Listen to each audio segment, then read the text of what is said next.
Senator Susan Collins Maine on Wednesday said she would support Ketanji Brown Jackson's nomination to the Supreme Court, becoming the first Republican to back her confirmation.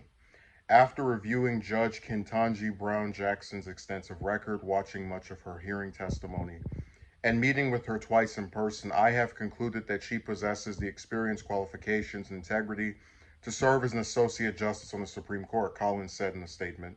I will therefore vote to confirm her for this position. The decision by Collins to back Jackson means there will be no tie vote in the Senate on her confirmation, assuming all 50 Democrats vote yes, as expected. Vice President Harris could have broken the tie, but it would have marked a historic first for a Supreme Court nomination. Collins was viewed as the most likely GOP yes vote for Jackson, who will be the first black female justice. Collins has voted for every Supreme Court nominee since she joined the Senate, except Justice Amy Coney Barrett, who she opposed because the vote came before the 2020 election and not because of her qualifications. Top Democrats in the White House also worked heavily to court Collins. Collins spoke multiple times with President Biden, whom she served with when he was in the Senate, and had a second meeting with Jackson Tuesday to ask follow-up questions after the Senate Judiciary Committee hearing last week. After she previously told The Hill that Senator Dick Durbin, the number 2 Senate Democrat and chairman of the Judiciary Committee, reached out to her almost immediately after news broke of Justice Stephen Breyer's decision to retire. Collins, in her statement, said she gives presidents considerable deference on Supreme Court nominees, arguing that it runs counter to the disturbing trend of politicizing the judicial nomination process. It used to be common for senators to give the president, regardless of political party, considerable deference in the choice of a nominee. This approach served the Senate, the court, and the country well.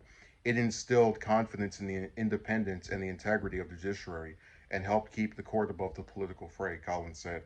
Collins' vote is a win for Democrats while they could have confirmed Jackson on their own. Peeling off at least one GOP senator allows them to tout her nomination as bipartisan. Collins was one of 3 Republican senators who voted to confirm Jackson last year to her appeals court post, along with Senators Lisa Murkowski and Lindsey Graham.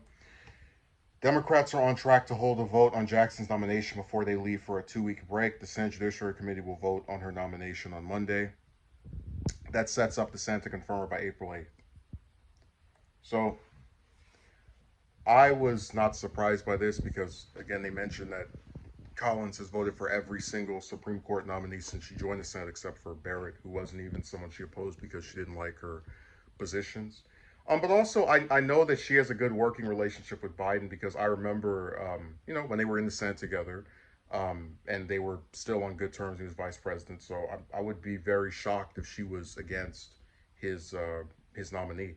But hopefully, this means that all the Democrats are going to vote for, or at least all of them except for the good old lady from Arizona, Sinema. But if she votes no and we get 50-50, Harris can break it anyway. I don't see Graham voting for her because he was upset that what was it, Childs, the person from his state, wasn't nominated. So he's going to probably use this as a way to get revenge. Murkowski, maybe. The biggest problem I see with her choosing to back this is she's trying to win re-election, and the Republicans in Alaska, they don't recognize her for how good she is. So they're going to try and probably use her voting for this as like, see, she's on the liberal side. God forbid anyone ever be bipartisan anymore. So this is good. It's a shame Collins won't get credit for being one of the few Republicans that actually has multiple votes that show that they're not this generic bot for their party. But, a few of us understand that she isn't. So I guess that counts for something.